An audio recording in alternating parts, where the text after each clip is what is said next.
Émilie, on se retrouve pour partager ensemble une émission, j'allais dire une interview autour de maman et célèbre. Non, bien évidemment, ce n'est pas de l'alcool. Hein. Voilà, c'est un soda light que j'ai et toi, c'est du Perrier. Le mec qui dit soda light et juste après, je donne la marque. C'est de l'eau gazeuse? C'est de l'eau plate. C'est de l'eau plate. Bon, Émilie, je te propose, ensemble, étant donné qu'on a parlé d'énormément de choses la dernière fois dans ton interview. Ouais. Tiens, d'ailleurs, tu as eu des retours? Ouais, carrément. Tout le monde m'a dit génial. J'ai vu ton interview, mais je pense que depuis ces 15 derniers jours, on ne me parle que de toi. J'ai l'impression de voir ton nom partout. On m'écrit « Ah, j'ai vu ton interview avec Sam. J'ai vu ton... » Et je vois Sam. J'arrête pas de le voir. Au début, je t'ai envoyé 2-3 screens, mais si je t'envoie tout, c'est incroyable. Mais moi, je suis content des retours en tout cas. Tas de retours. Parce que je trouve que cette interview, elle a permis de te voir différemment. Et c'est ça d'accord. qui me plaît. Voilà. Donc aujourd'hui, on va balayer ensemble des préjugés sur une catégorie de maman.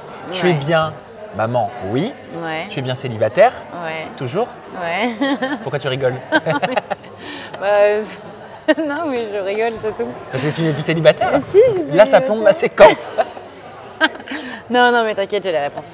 T'es maman célibataire? Oui. Je me suis pas trompée. Oui. Bon, et bien ensemble, on va balayer 5 préjugés sur les mamans célibataires et je te laisse tout simplement réagir et nous expliquer par rapport à toi, ta vision de la chose, par rapport à ta propre vie. Premier préjugé sur les mamans célibataires. 1/3 des mères célibataires n'ont plus de sexualité d'après le journal Psychologie. Et toi, Émilie? Ah bon? Oui, c'est le journal J'ai fait le sondage Psychologie. sur qui en fait? Parce que moi, on m'a pas donné mon avis, on dirait. Non, mais de façon générale, c'est un préjugé. Ah, c'est un préjugé, donc c'est pas la vérité. Ah non, un préjugé, ça ne veut pas dire que c'est la vérité. Bah, le sondage, il vient de quoi? De où? Il vient d'un magazine spécialisé en psychologie.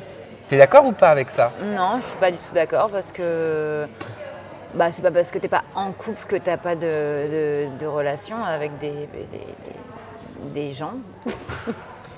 Je veux dire, tu peux très bien connaître quelqu'un et finalement t'es pas en couple. Bah, souvent les mecs déjà pour qu'ils se mettent en couple, c'est assez compliqué maintenant. Ils veulent te voir, ils vont t'utiliser et après hop, donc finalement elles ont de la sexualité ces nanas.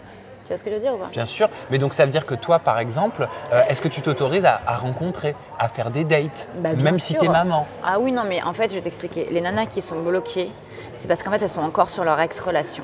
Du coup, elles s'ouvrent à personne parce qu'en fait, elles n'ont qu'une idée en tête de retourner avec le mec avec qui elles étaient. C'est pour ça qu'elles font genre. Après, je pense qu'elles ont bien des rencontres, mais elles n'en parlent pas.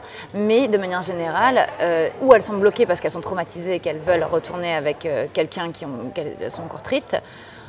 Ou j'en sais rien, moi. Mais je veux dire, toutes les nanas que je connais qui sont célibes, elles rencontrent des mecs, elles essayent, ça fonctionne pas. Souvent, le mec, c'est un connard, il la prend pour une soirée. Elles sont tristes. Ou souvent, elles les prennent comme ça. Enfin, ça arrive. Hein. Tu vois, il n'y a pas de. Une fois, tu t'attaches à personne. Une fois, tu t'attaches, je sais pas. Deuxième préjugé, 95% des mères affirment se sentir jugées selon une vidéo du site Magic Maman. Jugées sur leur rôle de mère. Est-ce que toi, tu te sens plus jugée depuis que tu es maman?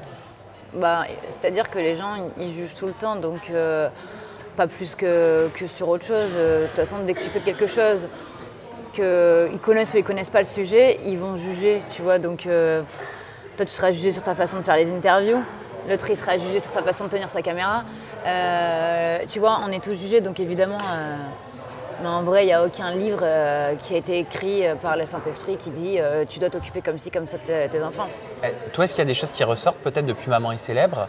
Des critiques qui reviennent, des personnes qui se permettent de juger ta façon d'éduquer, ton rapport avec tes enfants? On m'a toujours dit que j'étais une bonne maman, mais c'est vrai que certaines personnes vont toujours dire des choses, mais ils connaissent rien, ils ne peuvent pas juger sur 2 secondes de vidéo.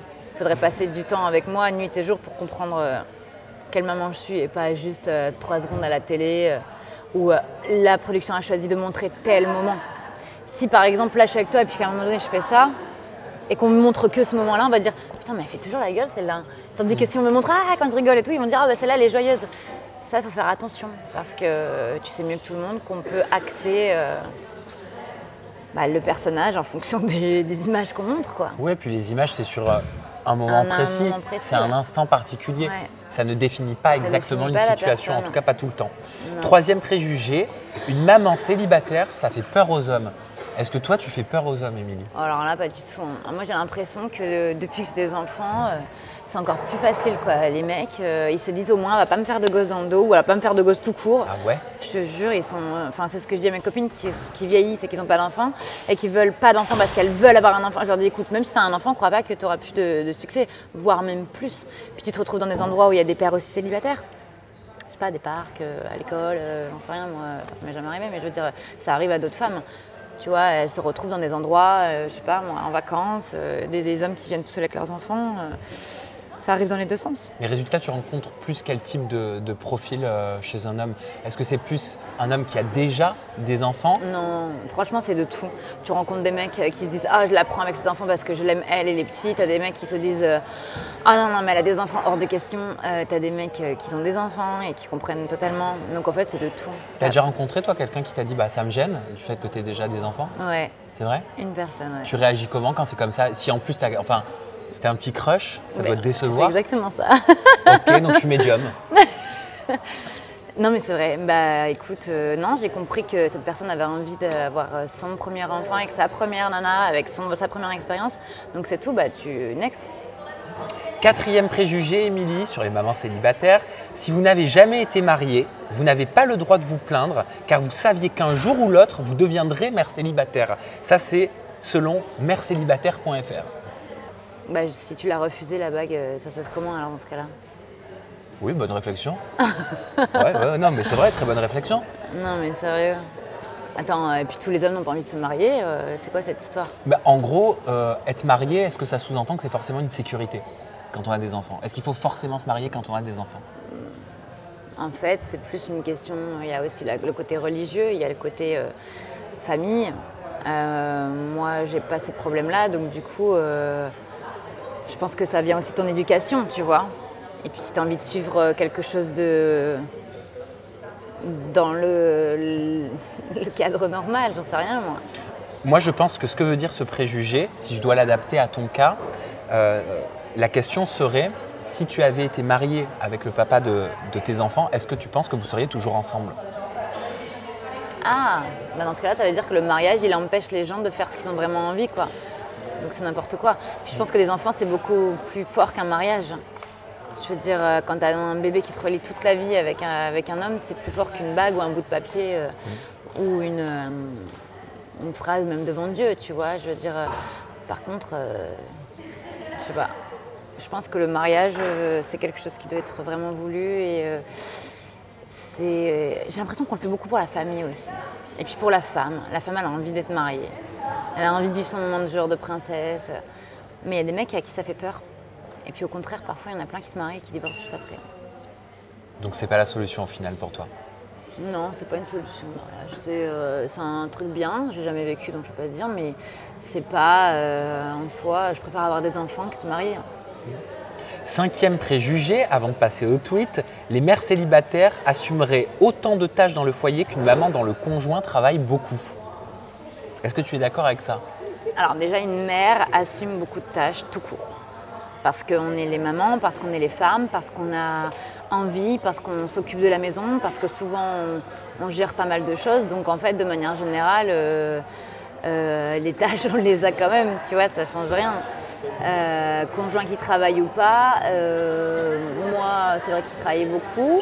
Moi j'avais décidé à l'époque de rester à la maison, donc oui, je m'occupais de tout évidemment. Quand lui il est arrivé, c'était les doigts de pied en éventail, tout était prêt, les draps nickel, la bouffe prête et tout, donc évidemment. Maintenant, plus ou moins, non, je pense que... Depuis que tu es seule, par exemple, depuis que tu es maman célibataire, est-ce que tu vois une différence dans ton organisation? Est-ce que c'est peut-être plus compliqué? Ah bah oui, c'est plus compliqué parce qu'à l'école, par exemple, tu es obligé d'aller les déposer toi, tu es obligé d'aller les chercher toi-même. S'il y a un problème, l'école t'appelle, c'est toi qui vas parce que le papa il habite loin, tu es bloqué. Tu es toute seule, évidemment. Il n'y a pas une histoire où tu te dis « Ah, ce matin, je reste au lit, tu peux les déposer, s'il te plaît ?» Là, tu rêves, tu te lèves et tu vas les déposer, sinon, il n'y a pas l'école, quoi, tu vois. On va passer au tweet back. Je peux te faire réagir à 3 petits tweets, Émilie? S'ils ne sont pas trop insultants et qu'ils n'insultent pas mes enfants, oui. Oh, généralement, ils sont un petit peu piquants. Premier tweet, c'est un tweet de Antayo qui te dit « Émilie Nafnaf a l'air tellement blasée de tout, je ne la voyais pas comme ça. # maman, il s'élève. » Ouais, c'est vrai, je suis d'accord parce que, comme je disais, tu sais, j'ai un visage fermé, un peu sévère, avec les cheveux foncés. Depuis que je suis jeune, on me dit tout le temps, tu sais, je sais pas, il y a des visages comme ça, tu sais, on a enfin, tu sais, j'ai des grands yeux et tout, donc du coup, ça fait tout de suite, si je souris pas, on dirait que, tu vois, je fais la gueule. Genre, Très baronne. Ouais, genre qu'est-ce qu'il y a, tu vois, ne me parle pas. Mais alors que non, en fait, parfois, je peux très bien dire dans ma tête, c'est le feu, je pense à, je sais pas, moi, des trucs de dingue. Ça ne se voit pas, mais je suis très heureuse. Voilà. Tweet de Butterfly 90s, Émilie Nefnaf, wesh, on dirait elle s'en bat les couilles de ses gosses, le nez toujours plongé dans son téléphone, genre c'est Beyoncé elle. Hashtag maman est célèbre. Bah non, mais elle a dû me voir 2 secondes, elle connaît rien de moi parce que je m'occupe tout le temps de mes enfants. Et si j'ai la chance de pouvoir travailler à distance, je le fais sur mon téléphone, mais je reste avec mes enfants au moins. Elle est la différence. Et enfin, tweet de, alors attends, qui a écrit ça? Ectoplasme. Pour maigrir, Émilie Nefnaf a fait des pilules, mais comment les gens peuvent croire à ces conneries? Hashtag maman est célèbre. Ben ça, c'est quelqu'un qui ne s'intéresse pas du tout à moi et qui s'arrête à je ne sais quoi parce qu'en fait, dans mon programme, il y a du sport, des conseils alimentaires, des recettes. Du coup, c'est un programme complet. Du coup, c'est pas des pilules. Ce que tu me disais, c'est pas magique. C'est pas magique, c'est pas tu prends ça et tu vas maigrir. C'est une motivation, c'est écoute, tu commences quelque chose, tu sais que quand tu vas prendre ça ou que tu vas même l'avoir, ah ouais, je suis en train de faire un régime, je vais m'y tenir, tu vois. Et ça t'aide en fait à continuer ta lignée, quoi, à pas lâcher prise. Mais tu as les exercices 3 fois par semaine, tu as les conseils alimentaires, tu as les recettes. À un moment donné, ça fonctionne, c'est logique. Donc du coup, les gens qui disent ça, c'est qu'ils ne s'intéressent pas à moi, c'est tout. Donc ils s'arrêtent à une gélule qui, c'est bien résumé. Il y a quand même des plantes super efficaces pour drainer et faire perdre, etc. Donc bon, écoute. On en prend un dernier? Vas-y. Allez, on finira là-dessus. C'est un tweet de Kouchloukoum. J'ai aussi été étonné et déçu par l'attitude de Émilie Nefnaf. Je l'ai trouvée prétentieuse, immature, limite vulgaire, mal élevée. J'aime pas du tout l'image qu'elle donne. Bah écoute, peut-être. Chacun son avis. Franchement, ça me dérange pas, mais je sais pas quoi dire parce que je suis pas comme ça en fait. Donc du coup, je sais pas quoi dire en fait. Je ne suis pas comme ça. Vous me connaissez pas en fait, c'est tout. C'est vrai, c'est exactement ça. Je veux dire, personne ne m'a jamais dit ça dans ma vie et je suis la meuf la plus humble qui puisse exister sur cette Donc ça te planète. touche pas? Non, ça me touche pas parce que c'est pas vrai. Donc tu t'en fous? Vois, bah je m'en fous, mais tant que ça touche pas les enfants, je m'en tape. Même de toute façon, quand bien même ils connaissent rien. En fait, tu sais, tout ce qui est pas vrai, ça me touche pas. Et ça depuis que je suis petite. Par exemple, tu sais les histoires d'insultes de ouais, fille de bip ou fille de. Comme je sais que ça n'en est pas une. Oui, c'est vrai, bah, bien sûr. Ça me touche pas. Bien sûr. Donc tu peux dire ce que tu veux.